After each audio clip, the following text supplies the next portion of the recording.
Hello, everyone. Welcome to week 2 of The Artist Way. And first of all, I'd like to say I'm sorry for not posting a video last week, but I was sick. And this also, of course, affected my progress in The Artist Way. I had a cold. It's been very cold lately. The winter is already here. I love that, but also I'm not very used to the cold, harsh weather. I have to say that even though I was cold and I was bedbound for a couple of days, I managed to write the morning pages pretty much every day. And I'm so happy for that because I think this is the most attractive, I would say, exercise of the artist way. I think this is why many people come and actually take this book and decide to purchase it and follow the whole thing.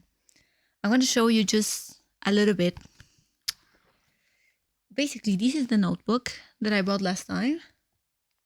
I've been writing 3 pages daily, and I mean, it's if you see the thickness there, it's almost halfway. I cannot believe it. I cannot believe I managed to write so much. And this week, week 2, was inspired by a sense of identity. And this really resonated with me from the beginning. I did a couple of the exercises that our book recommended. Of course, some of the exercises include, let me check here.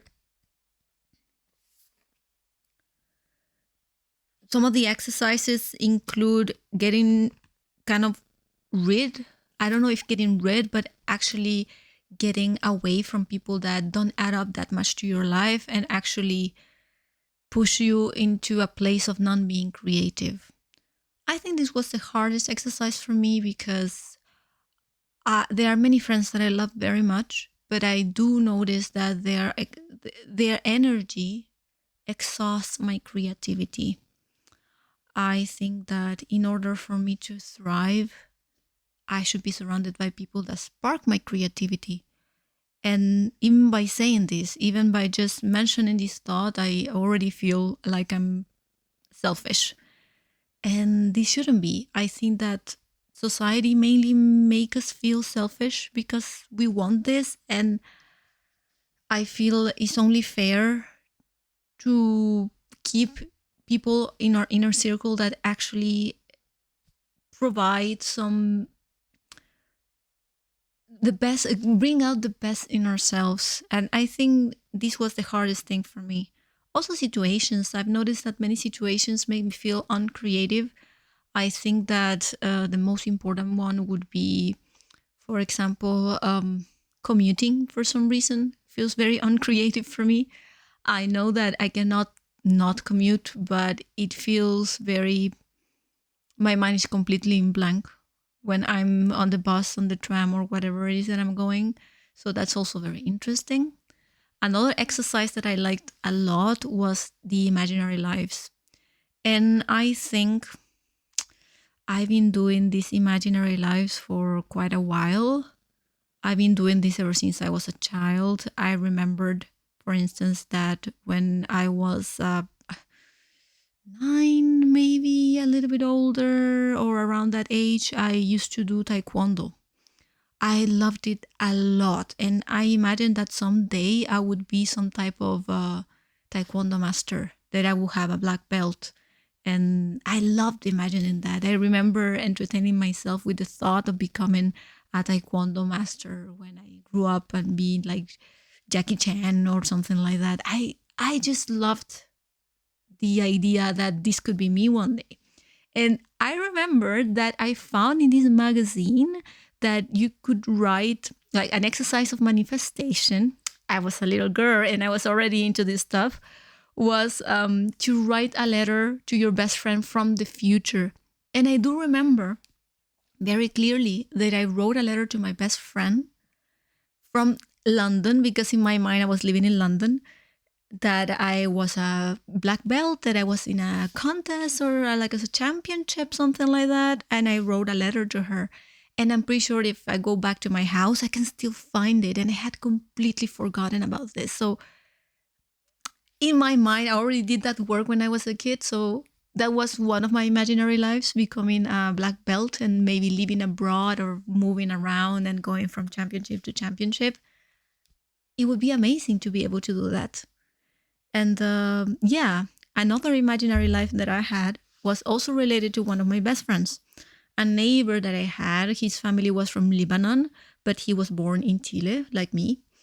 And he introduced me to Middle Eastern music, to mostly, I would say, from the area where he was from. Nancy Ahram, for example. I love Nancy Ahram. And I used to love the way she used to dance in one of her videos. And I'm not gonna sing the song because I know it might be copyrighted. But I used to love the way she used to sing, and I used to copy her. And I remember I was obsessed. I even got a CD that showed a little bit of I don't know. It showed like a bunch of women doing belly dance with some of the classic music that you may find. And there were a couple of them that did this sort of modern twist on belly dancing. I believe it's called tribal fusion.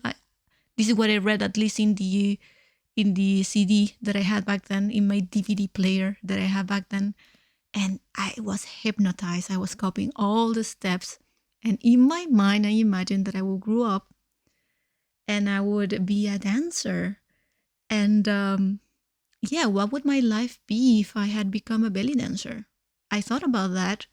I went online this week and I also tried to find belly dancing classes.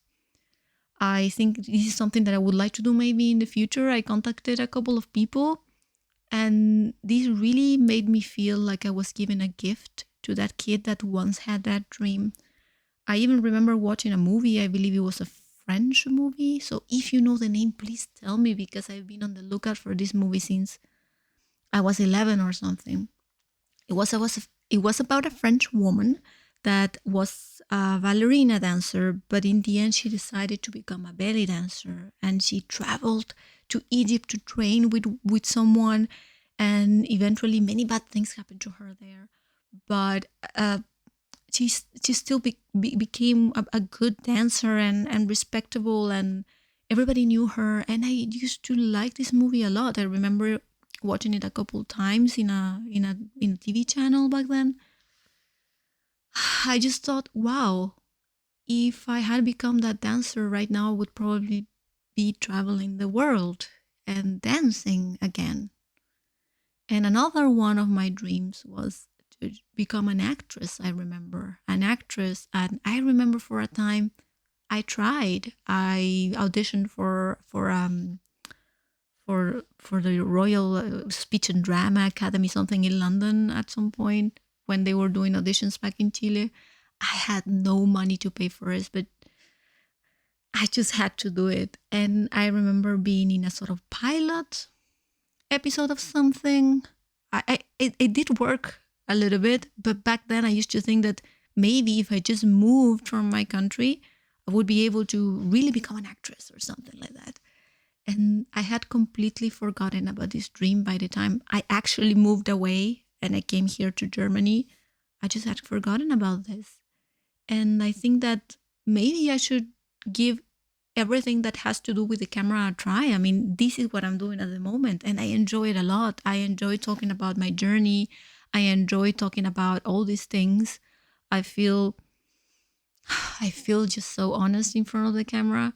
I feel like, I don't know, I just love it. And what I would be doing if I had actually done that, I would probably be, I don't know, just enjoying this type of work a lot, I think, like I'm doing now. I would feel fulfilled. I would feel fantastic and just creative, in my best creative self. And another one that I had, that I think this has been quite recurrent, is to be a more religious a more religious person. My mom used to be a Jehovah's Witness, and as I grew up, I didn't like this sort of lifestyle anymore, and I I don't consider myself religious. I am spiritual, but I do respect every religion out there. But the way my mom went about it was a sort of a prison for me. And this prison was, it just didn't allow me to be creative, didn't allow me to be myself.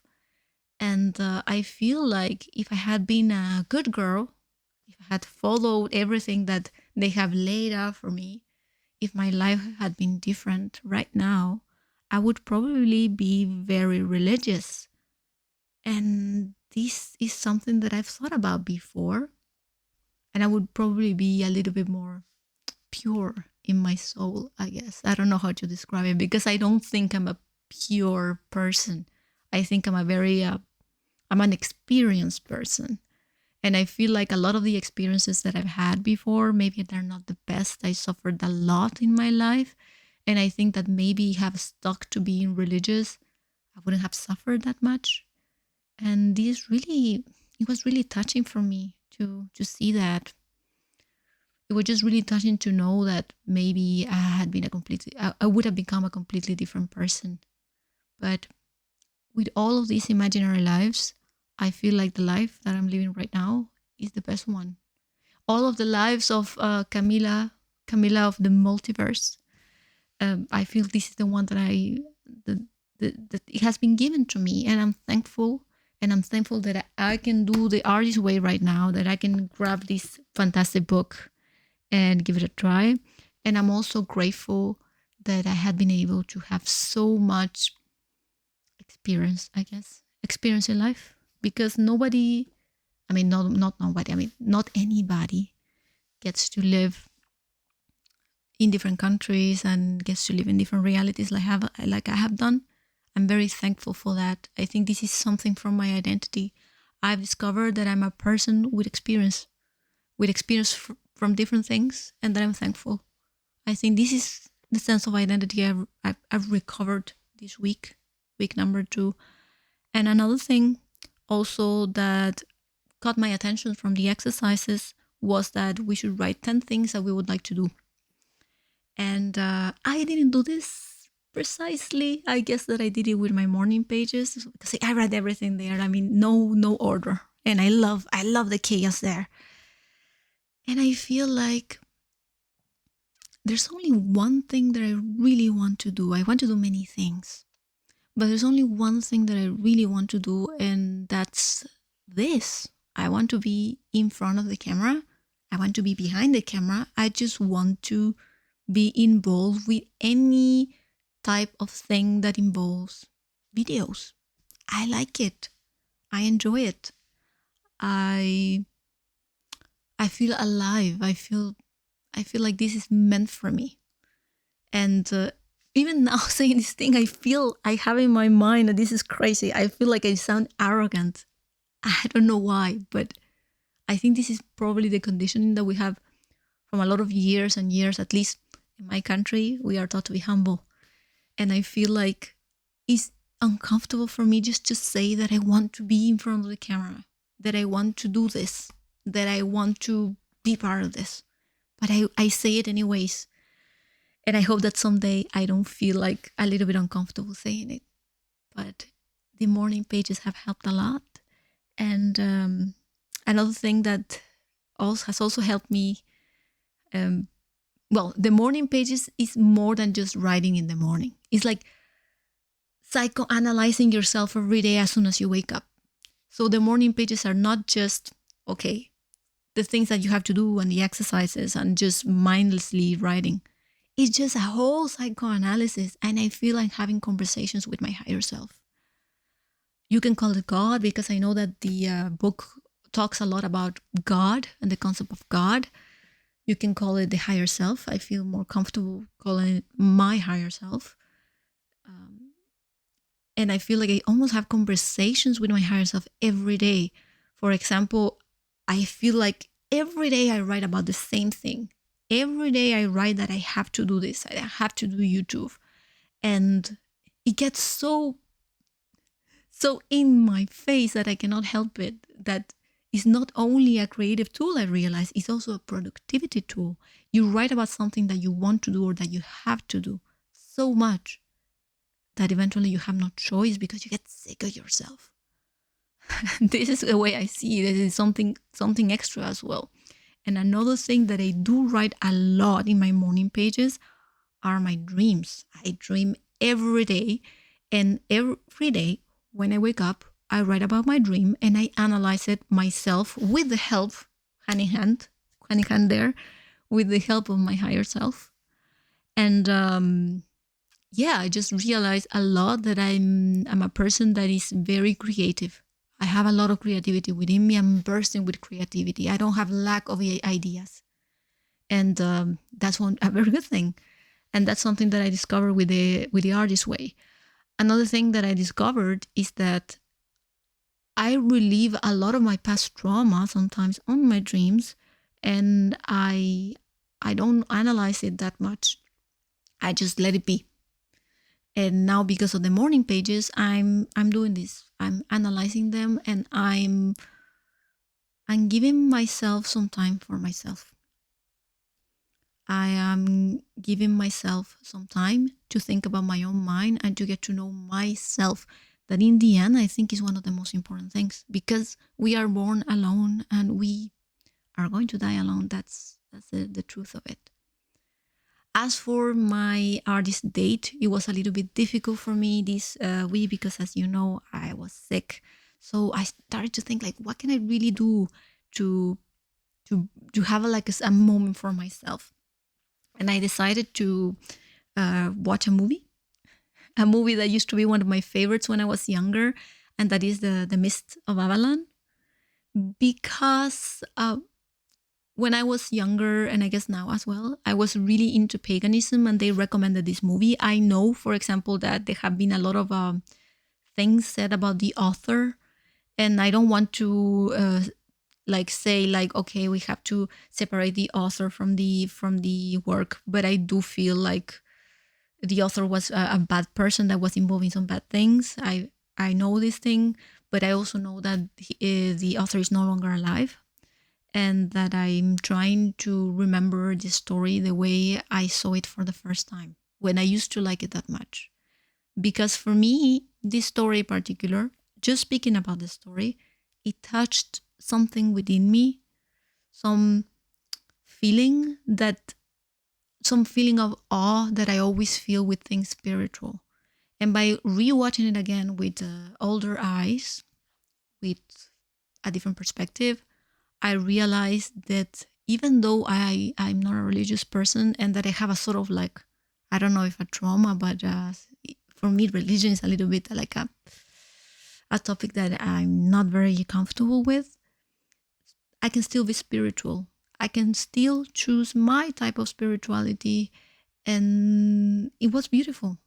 It was beautiful. When I watched it again, I kind of felt like I was having a connection. I felt like I was sort of putting my hand on my shoulder when I was watching this movie for the first time, and I loved it so much. And the character of Morgaine, for example, that is a priestess, when I felt myself so related to this character, I it really gave me a different perspective, and it made me realize that an artist date doesn't have to be going out all the time, but it can also be having some time for yourself, with your creative self, and with your mind and with your ideas. So yeah, I think that's it for today. I've said a lot. That's kind of become like a podcast, I guess. But I'm very happy to be able to continue on this road, and I think that the morning pages have really helped me realize some things. It's as if my emotional growth has been put on steroids because of the morning pages.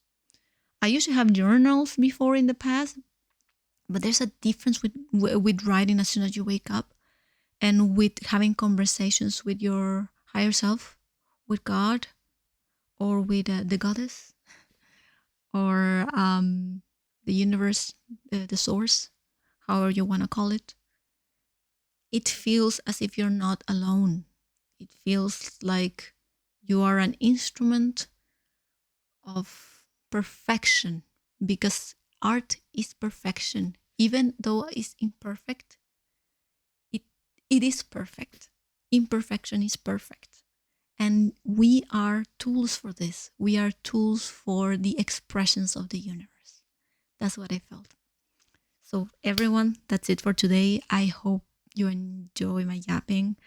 And I really hope that you subscribe and click the bell, the notification bell, and we can see each other next week. Bye bye.